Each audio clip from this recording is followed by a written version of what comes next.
Morning, afternoon, evening. Today we have Bec on here. Bec is a mindset coach and Yes. hypnotherapist. We met online maybe a year and a half ago through a business coach. I've met so many friends in this way, and I'm so excited to have you here today.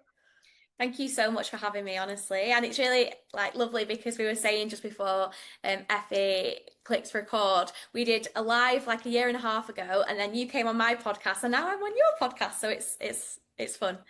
It's so fun. And I love that with building a business, you can build it around like what you enjoy and what your strengths Mm. are. And I remember thinking like podcasts would be so fun. You just get to chat to someone really cool, have a conversation, and people do get such benefit from hearing about other people's stories and yeah, different things that goes on in people's lives as well as what's helped them. No, for sure. I just before we started, I like went to the loo, and you know when you sit there sometimes and you're like, how weird is it that this is my life? Like I've literally this morning I had like my own coaching call, like I received coaching. Then I had a client in person. Then I've just been on the POR coaching call, and now I'm doing a podcast, and then that's my day. And I'm like, I love it. Exactly. And this is what I want people to get from listening to these things. Like you can create a life that you want, like one that works for you. And it may be having your own business. It might not be. Some people love to work for someone else, but also people don't think that there's any other way apart from a 9 to 5. But sometimes it's working part-time. Maybe it's having every Friday off. Maybe it's working a few less hours. Or if you absolutely love your job, maybe you love working loads of hours, and that's fine as well. But it's being able to do the thing that you really want to do. And it doesn't have to be all about work either. It's creating a lifestyle where you love your life and you can enjoy it and you're not overwhelmed or really bogged down with stresses.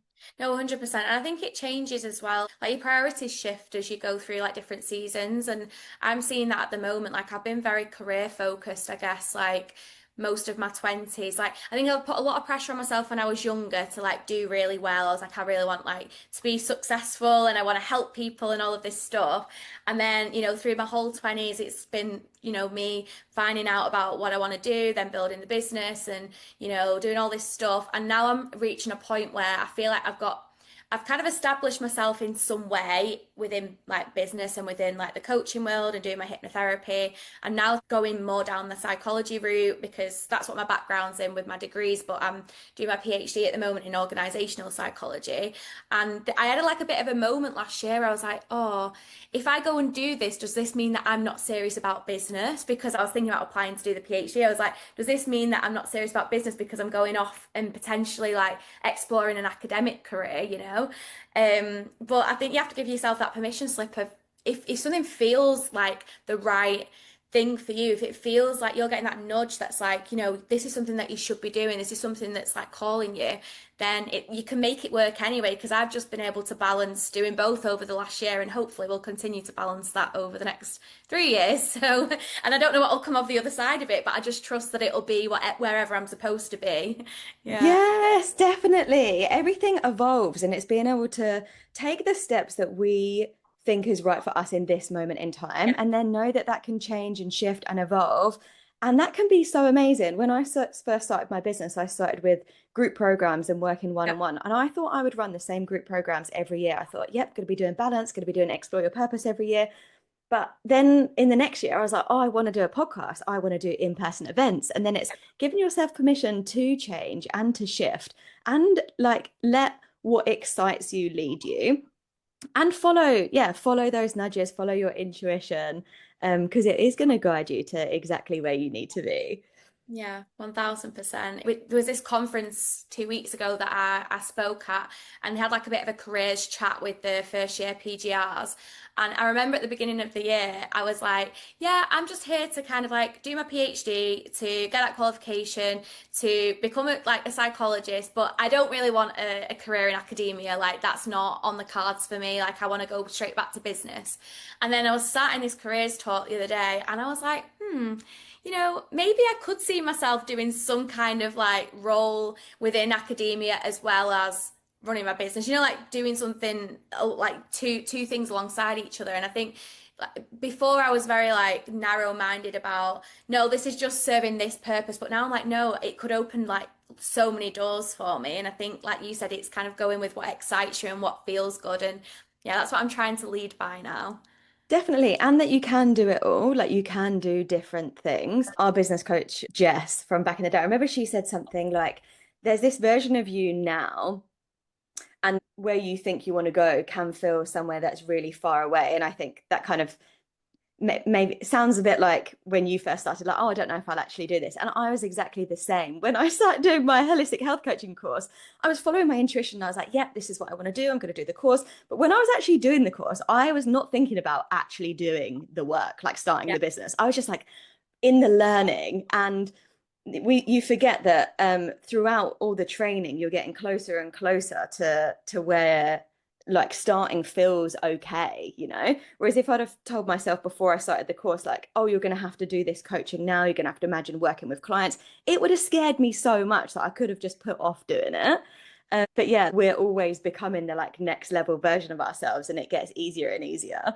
1000%. And I think if you would have gone in with that expectation that this has to then turn into this mega successful business or this, whatever you kind of went in with that expectation about, like you probably would have potentially set yourself up to, I don't know, feel some kind of disappointment if it didn't necessarily go that way. So I think the fact that you were just immersed in the learning, which is probably what I've done in the last year, I've just been so immersed in the learning that I've not really had an expectation of where that's going to lead me to.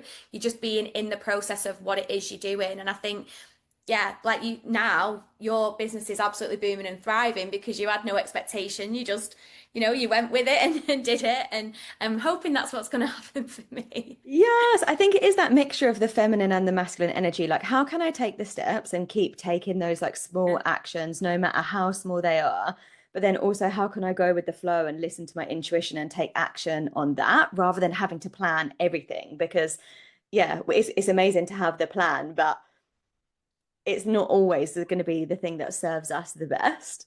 No, no, I've had lots of plans in the past that yeah, I was trying to stick to, and it was like you're banging on a door that just isn't meant to open. And then when you have that realization that, maybe this just isn't the door for me, it's like, okay, like, and you let that go, like you kind of like release that. It usually works out for the best, but it is funny, isn't it, when sometimes you try and fit yourself into a certain box or fit a certain plan into your life, and yeah, it doesn't always go that way. It doesn't, but it often goes so much better. Like the universe is always trying to support us to yeah, have the best possible outcome. And we're always getting the little nudges. Or I think we know when we're out of alignment as well. It's like things are not going so well. I'm getting all these symptoms, and it does actually get to be easier than this if I go with the flow. Yeah, for sure.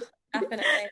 And learn to receive as well. We're actually having Emily on this podcast as well in another episode, but I know you two are business partners, like teaching people about receiving, which is a topic I absolutely love. Yes. Yeah, I think it's so funny because my journey with POR, shall I explain what POR is? Yes. Like, I'll probably refer to it as POR, but it's the philosophy of receiving, so the portal of receiving, but she's kind of rebranding it to the philosophy of receiving because it really is a philosophy that kind of Emily has birthed in a way, and she's guides clients through. I now help her guide clients through because I've completely embodied it in part of my life, well, of the whole of my life.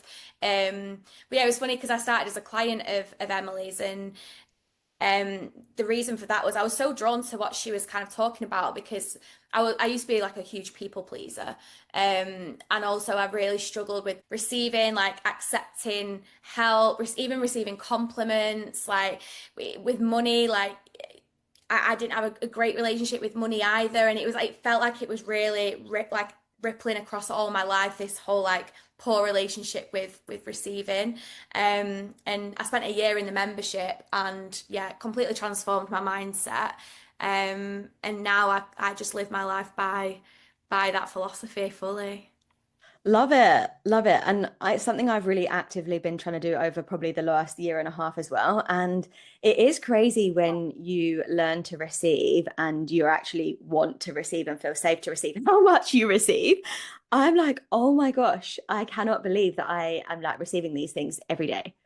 The craziest things happen to me all the time. Like honestly, so I've got quite a funny story actually. So there's two stories. So I've just recently got engaged a couple of months ago, and so this is more about expectations, but then it'll lead on to like crazy things that I receive. But a lot of what we talk about in POR is about expectations and like, kind of like having high standards but low expectations. Because when you go in with high expectations and things, usually it leads to some kind of disappointment or resentment. So it's about, leaning more into trust about when certain things are going to happen, they'll happen in that way. So about it's funny if Raf listens to this, it'll be really funny. But basically, that's my partner. So we went to France like the other year for my birthday, and I kind of got it in my head that I think someone said to me about, "Do you think he's going to propose to you?" And I was like, I don't know. But then when it kind of was in my head, like, you build this whole thing up, and I was literally like, oh my God, he's going to propose to me. Like, and I was imagining all this stuff, and I had all these expectations of this holiday. And then, like, it kind of ruined, in a way, a lot of my time on that holiday because I wasn't being present because, like, I had all of these thoughts going through in my head about this thing happening. And then after that holiday, I kind of said to myself, do you know what? I am just completely releasing this. Like, I'm releasing this into the universe. Like, whenever he wants to propose to me, whenever we are meant to go on that journey and get married and all of this stuff, I will just like let that happen. Like, I'm not even going to try and control it. I'm not even going to try and think about it. Anyway, he's Muslim. So that Christmas, we were having he also drinks. He's a bit of a naughty Muslim. So we're having a drink. We're having a drink on, I think it was Christmas Day actually. And he turned to me and he was like, he'd already mentioned to me that we would have to do a nikah, which is a Islamic marriage before we moved in together. And we were planning on moving in together and like soon anyway. So he was like, listen, I feel ready to get married. Like, I know that you're the person that I want to marry. Would you be happy to do the nikah this year? So this was last year now. And I was like, kind of took back by it, but I was like, yeah, like I know you're my person, like I want to do it. And then that came with a whole lot of like expectation from my family and friends of like, but he's not proposed to you and you're only doing the nikah, you're not doing like you're not getting married properly, are you? Like, like legally. And I was like, no, but that's not the way that we're doing it. Like we've said to each other, we're going to do the nikah, and then whenever Raf has the money and we're in that right place, he'll then propose and we'll do our legal wedding, like, later on. But it was like other people's then expectations were like being placed on us and on me. But we, stood to our ground. We did our nikah last September, so like Islamically, spiritually, we were married. And then yeah, I was going to Thailand like a couple of months ago, so in March. And I again, like I've just been very much like, we've shown our love to each other, we've shown our commitment. I'm happy that whenever whatever happens with the proposal, I'll just be grateful for that, and I'm not trying to control it. And I think because I had no expectations going into Thailand, like we were just going for a break because I'd been through a really crazy period with uni. And I said to him, like, I literally need to go away and switch off fully. Like I've never felt like this before where I've actually needed to get away from work. Like this was the first time where I was like, things have been too intense. So in my head, I was like, I just want to go and lie there. I just want to go and have a good time. Like just that was the only expectation I guess I had. And yeah, he proposed to me while I was out there, and it completely like took me by surprise because I was just not like expecting it at all. Do you know what I mean? So that happened. But then the funny like thing of saying about receiving is when I was away, I'd said I didn't want to do any work, right? But I had an abstract I needed to submit for a conference and I hadn't got round to do it before I'd flown. So I had to do a little bit of work on the plane. And then when I landed, I sent it off to my supervisor just for her to kind of read over. And I knew I would have to set aside maybe 2 days to edit it on holiday. So I was like, oh, I'm kind of breaking my boundary here of not doing any work on holiday. But I was like, it's okay, like it'll be fine. Anyway, she sent back my abstract. This was 2 days after we got engaged as well. So I was in this full engagement bubble. She sent my abstract back and she'd edited the full thing and was like, if you want to add anything to it, do it. But if not, just send it off. And I was like, she literally did the work for me. like, obviously it was my work, but she like edited it all and made it all neat. And like, I was just like, what the hell? Like, I get to be in my engagement bubble. I don't have to work. And like, it's all just working out for me. And it's just because you go in with no expectations and you're open to being able to receive. Do you know what I mean? So yeah, it really does change life. Sorry, I know I've just gone on a massive tangent. No, I absolutely love that. They're such good examples. And people who aren't open to receiving may not receive in the same way. But I'm also really glad you brought up your marriage because this was something I wanted to talk about because lots of people go with like conventional routes and that is perfect. And obviously you are engaged, planning to get married in, I guess, like the normal way. But like, what is normal? And I saw your wedding photos from your, I don't know how to pronounce it, nikau, and I knew it was like a spiritual marriage. And I was like, this is so cool. And like for me, that's like the whole part around marriage. It's an initiation and it's a ceremony and a ritual. And like that is what you've kind of been through. Yeah. And I just love hearing stories of people doing things like differently. Yeah. And I think it is always hard because you bring in like two cultures, two religions and everything. I mean, I'm not necessarily I have a relationship with God, but I wouldn't call myself religious, but Raf would call himself religious because, he is a practicing Muslim. He's a bit of a naughty Muslim at times, but he does things in his own way, but he has a really strong relationship with God. We actually bond over a lot of the same values because of that reason, and the way that we see life and the way that we should treat others and treat each other and all that kind of stuff. So, but I think it is always hard because, yes, we get each other and we're on this level, and that's obviously all that matters. But you do have a lot of outside voices sometimes that try and get in or don't always understand why you're doing things the way that you do. But I think this is again where, for me, POR comes in of like really embodying self-trust and listening to myself and listening to my partner as well, and trusting that what he's saying to me is what he means, and not like letting other people's voices get in the way. And because I think there was a whole thing around the fact that, I don't know, people thought maybe it was a bit of a cop out that we were doing the nikah and he hadn't proposed to me yet. And maybe it was like, is he just going to do that and then not then commit to me legally? And I was like, well, I'm just going to trust this person that what he says he's going to do, he's going to do. And he has done. But yeah, outside voices can be quite hard to navigate at times. I think it's something that most people struggle with. Like there is a lot of societal pressure to do things certain ways, and people have opinions, and often it is out of love. People want the best for us, but they don't always know what's best for us, and we are the only ones that do know, and we have to follow that. And it can be hard to stand up for ourselves, especially when it's going outside the norm or doing something different to what other people do. But it is, how can we trust ourselves anyway? Yeah, for sure. I've learned a lot actually over the last year.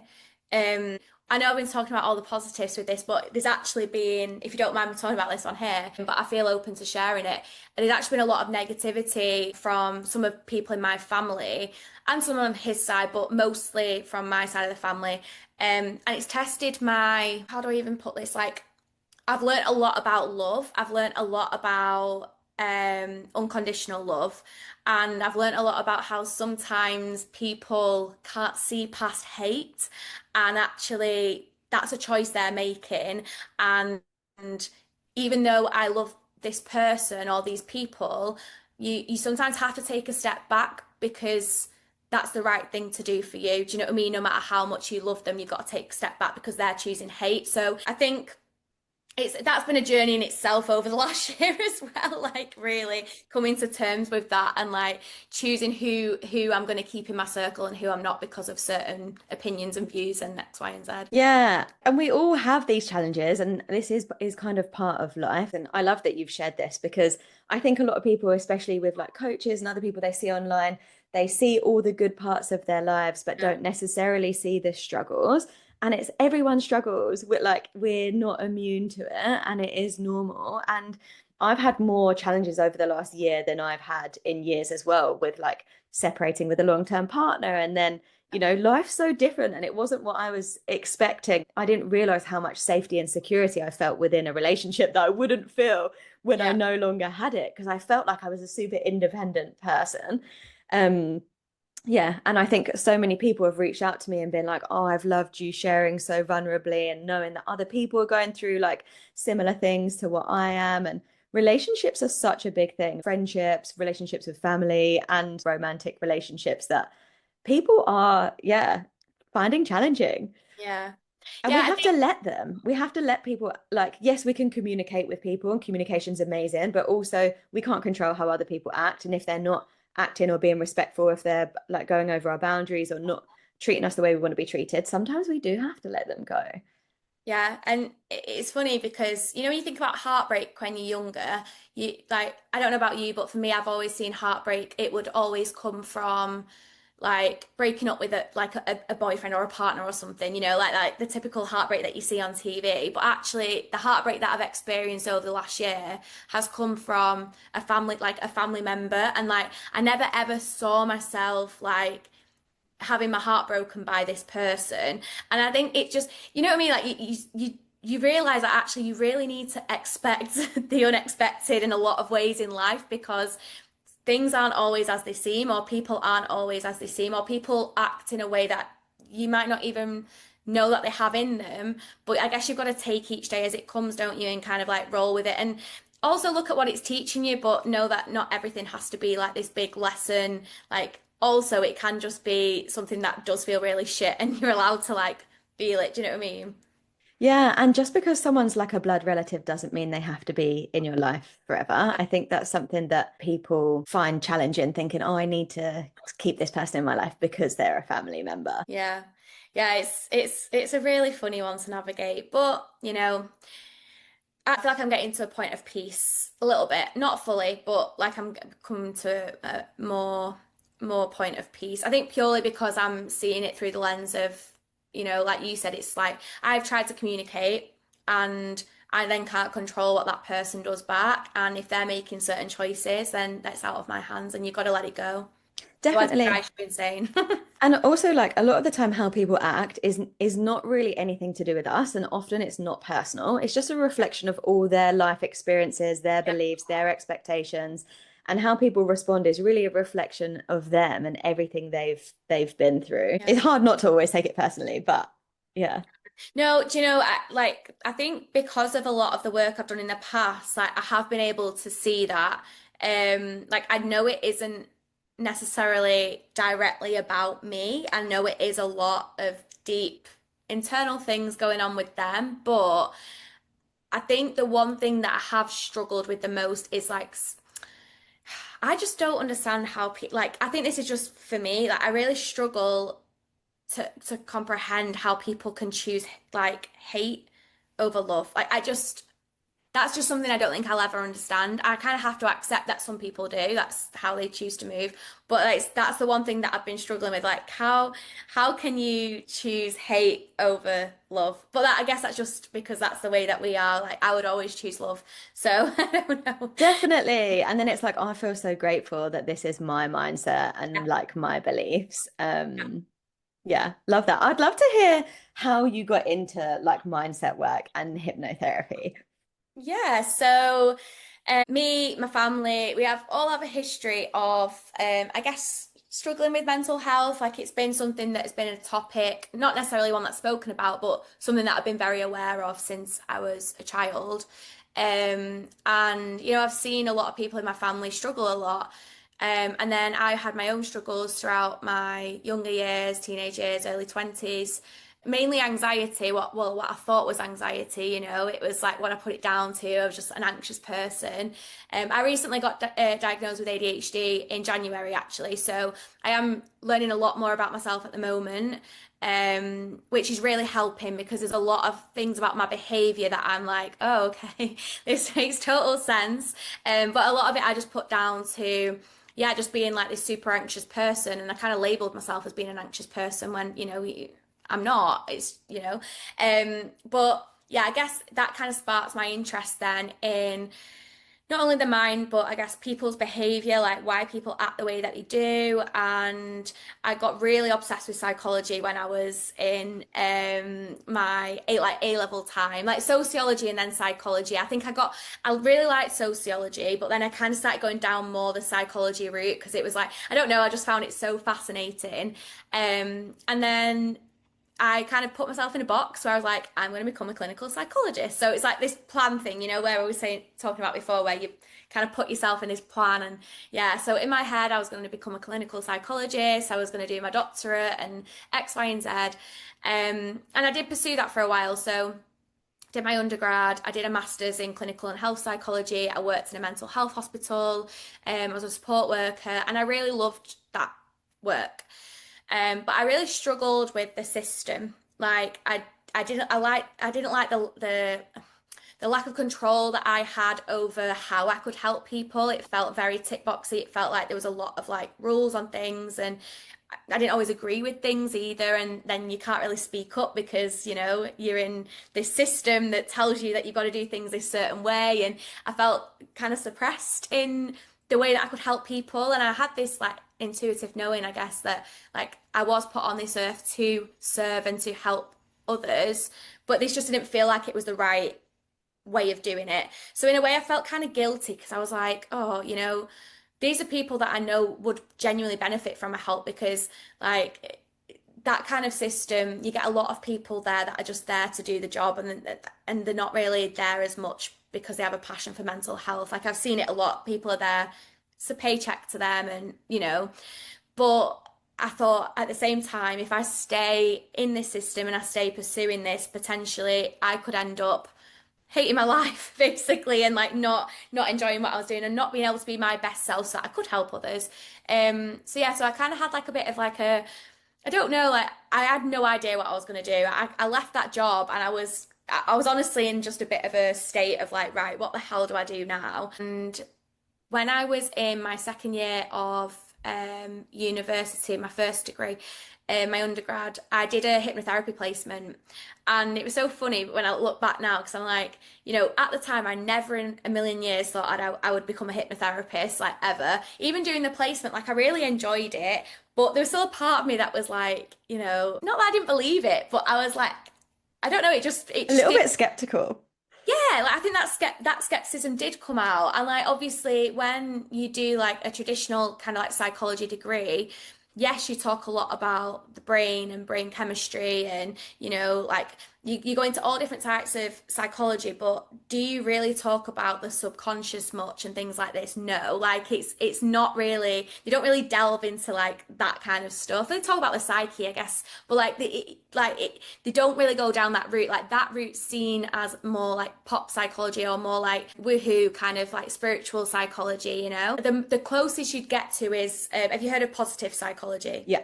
Field, yeah. So like you know about mindfulness and flow and all of like these kinds of things. That's called positive psychology. So that's probably the closest you get to in your degree to kind of like touching those kind of modalities and those kinds of topics. So yeah, so hypnotherapy just felt like it was like, yeah, just this woohoo thing. So I really enjoyed the placement, but I just never took it seriously as a career option. But that thought popped in my head. Like I was like sat there one day, like really thinking about like what is it like I could do? And I was like, do you know what? Why not go and explore hypnotherapy? Like, I loved positive psychology in my undergrad degree. I preferred it way more than clinical and health. Like, I really enjoyed it. I ended up doing my whole dissertation on mindfulness and self-esteem and self-compassion and all of these things. So I was like, why don't I actually lean into the things that I enjoyed the most, which was positive psychology? It was more of this like woohoo kind of side of things. And yeah, then I ended up on this amazing course, which then led me to do like multiple other courses, like retreats out in Barcelona, and then did my practitioner and my master practitioner, and then advanced hypnosis, and yeah, set up a business, and here we are now. Love that. Celebrate you so much for like listening to those nudges and going for it and doing what like you enjoy and knowing when it was the time to leave somewhere as well, even without having a plan and not knowing what you were going to do next. Yeah, I think that this is probably the part of me that maybe other people don't always understand. Like, say, like my family members and stuff. I have. I mean, you're probably like this as well. Like, I have feelings about things, and I just know, right? And Hmm. I just know, and I know that I can take action on that knowing, even if the action is to do nothing but like remove myself from the thing that I was doing and then just kind of like sit in that and wait for the next thing to come. I trust that I have always had this like weird sense of trust of like I know what I'm doing, even though sometimes I'll question it. Like that doesn't take the self-doubt and the questioning away sometimes. Hmm. But I've always been very strong in that of like, yeah, like I'll take risks. I'll take the risk of leaving a job if I'm really unhappy, and I'll trust that that next thing will come because for me, that my happiness and my well-being has always been super important. So I couldn't stay there too long and sacrifice that. Yeah, yeah, definitely. But having trust within yourself, I think that really comes from really getting to know yourself and the practice of trusting it and doing those things and seeing it work out. And then you can look back and be like, oh yeah, it make like, I saw how that led to this, led to that. And we don't need to know all the steps, but I do need to listen and take action when it happens, because otherwise all these beautiful ripple effect of things couldn't have happened. Yeah. No, 1000%. I remember sitting there the other day and thinking like, I failed my, well, it was my philosophy, so I did a philosophy and ethics A level. I failed one of the exams because I read the exam question wrong, and it was just one question. So basically, if you read the exam question wrong and write a different essay, I think I actually got a U, because it was like they couldn't even give me a grade because I just basically written an amazing essay, but it just was for the wrong question. And I always think about that, and I'm like, I honestly was so upset at myself when I got my grades back, because it meant that I got a D in like the overall thing. So I wasn't able to go to Liverpool University, which is where I wanted to go. I had to go through clearing, and I literally locked myself in my bedroom. Like I had like an ensuite bathroom in my bedroom, and I locked myself in there on the floor. I was like, I'm not going out for results day. I'm not like, I was so upset with myself because I was like, I've not got into the place that I wanted to go, and all this stuff. And then now I look back at that and I'm like, I'm so glad that that happened. And it obviously happened for a reason. Like maybe subconsciously, I just knew I needed to write this essay wrong, because I ended up going to John Moore's. I ended up doing applied psychology. So I learned about positive psychology. I went on the hypnotherapy placement. I also met all my uni friends from that time are now my best friends now. I officiated one of the weddings last year. I'm like aunties to their babies, and I've got this wonderful friendship group. And also that all led to the business and even the PhD that I'm doing, because Lena, my friend who was like the one that I officiated wedding for, she has done the same PhD that I'm doing now, and she's actually the person who encouraged me to go and do it. So it's like all of these things have been a ripple effect of me failing that exam. Exactly. And this is the reminder to everyone that things that you may label as bad probably happened for a reason, and probably loads of really good stuff happened from it too. I also didn't get my graduate program. I was already working at this bank in London, Yeah. and I'd been there for like a year, and they were like, apply for the graduate program. I applied, did all the assessment center. It was awful. And didn't get it. And I was like, wow, this is embarrassing because I already work here. But also, like, I would have hated it. And I was doing that because that's what I thought I should do. And actually, as a result of me not getting it, meant that I went traveling, and I've literally not moved home since. I've been Yeah. 9 years. And it's like, I wouldn't have done that if I'd have got this, if I'd have got the job that I didn't want anyway. One of my friends messaged me the other day. She's like a business owner, and she was looking for part-time jobs or whatnot because we all, well, many of us have had wobbles at sometimes, and we're like, oh, I should do something else. And then she got rejected from the job. And it was like, well, obviously the universe is telling you, Yeah. no, you're not supposed to have this job that you don't actually want. Yeah.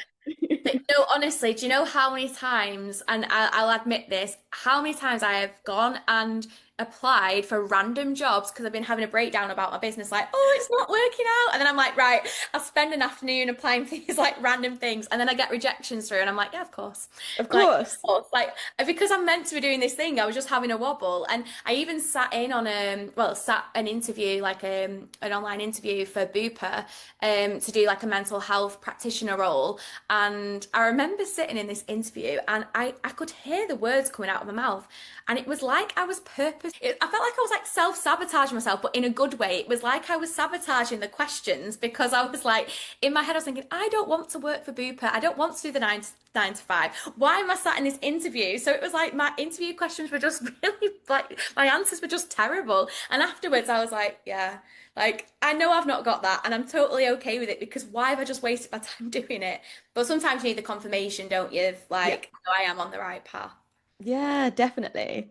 Oh, I've loved this chat. I feel like we've chatted about so much already. I'd love to hear what's helped you the most in your journey. This is probably the thing that I always come back to. For me, it's self-compassion. Like I will talk about self-compassion until I'm blue in the face, because I honestly think that, there's a lot that's I mean, it spoke about a lot more, but I think there was a whole like self-love movement, wasn't there, for a while, and which I was really on board with. But I think really for me, I realized self-love sometimes felt like you know, when you're talking about that step too far, you know, when you think about where you want to be, for me, self-love felt like really far away at one point because I actually had majorly low self-esteem. I did not have a good relationship with myself. Like I thought I was a horrible, bad person. I had all of these limiting beliefs about who I was and how I could operate in the world. And I honestly think the thing that got me closer to loving myself more and accepting myself more was self-compassion. So for me,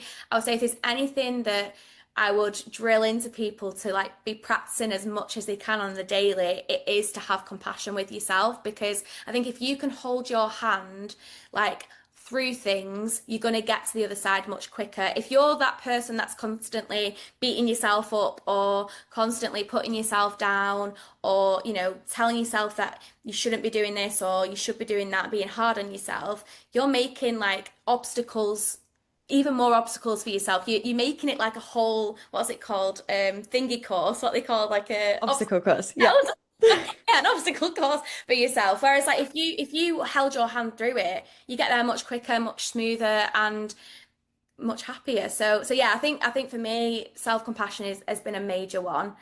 It's led to self-acceptance. It's led to a lot more self-love. I love that so much. It is a journey and it's something that seems simple, but it does take time and practice. And it takes an effort to notice the thoughts that we're having or like notice the words that are coming out your mouth and being like, oh, this is just like a belief, it's not a fact. And then trying to shift them and change them. And yeah, becoming your own best friend, your own like number one supporter. Yeah. Yeah, because I would notice like I always speak to myself even now, like I speak to myself a lot like in the third person, yeah, in the third person, like and it might sound really crazy but I really don't care because it's been one thing that's really helped me is actually like if I hear myself say something like really negative about myself or I hear myself being very like restricting or whatever it is, I will then kind of like speak to myself then out loud and be like, no, Beck, like, you know, we do look great today, or no, Beck, like, you know, we are allowed to rest. Like I will literally speak to myself as if I'm another person. And I know it sounds really nuts, but it's really, really helped me like kind of like have that because now it still happens. Like I'm way further in my journey and I do have a lot of love and respect and acceptance for myself. But there are times where I will sit there and be a bit like mean about myself. And I'm not gonna say that I don't because it does happen sometimes. But I have that kind of like thing where I'm like, I can try and I don't know, reframe it, but in a nice way. And I'll speak to myself and I'm like, no, we're not talking about ourselves like that today. Definitely. Yeah, we're all human. Like no one is immune to having these like thoughts either. And for me, tracking my cycle is one of the main things that supports me Yeah, because I notice it's like the week before the period that I'm a lot more like yeah, critical or I've had more doubts or whatever. And then when I look or I notice and I'm like, oh, this makes sense. And actually in a few days I'm gonna feel better. And that yeah. allows me to be more compassionate with myself rather than being like, oh, you're supposed to be like super productive and super good all the time, every day, which is just not the reality. No, no, and that's really helped with my relationship as well because I would have periods of my relationship, and I've realized now it's so in sync with depending on where I am at in my cycle, where like I have certain thoughts about my relationship, you know, like more doubting thoughts, or like you know I get like more insecure about things with Raf and what have you, and before I would really attach to that and make it mean something and like you know and I'd then spiral, whereas now because I notice that it's happening around a certain time, I'm like, okay, we know why these thoughts are coming up, okay, I'm much more accepting of it. I'm like, I allow it to be there but I like don't make it mean something. I don't try and attach to it or like then start I don't know like kind of like bringing stuff up with him that I know probably in a couple of days will just not even not even matter anymore. Yeah. Oh, I love that. And we've not actually spoken too much about hypnotherapy today. I don't want to take up too much time. Maybe we're going to have another episode to talk about it, but I will share your details in the link below for anyone who wants to have a bit more of a look on like what hypnotherapy is and yeah, book in with you as well. I know I've had a session with you in the past and so many people to say how like life-changing hypnotherapy is. And that's the crazy thing is there's so much that we're not conscious of. So bringing it to our consciousness is so powerful. But yes, I've absolutely loved this and hope everyone has an amazing rest of your day.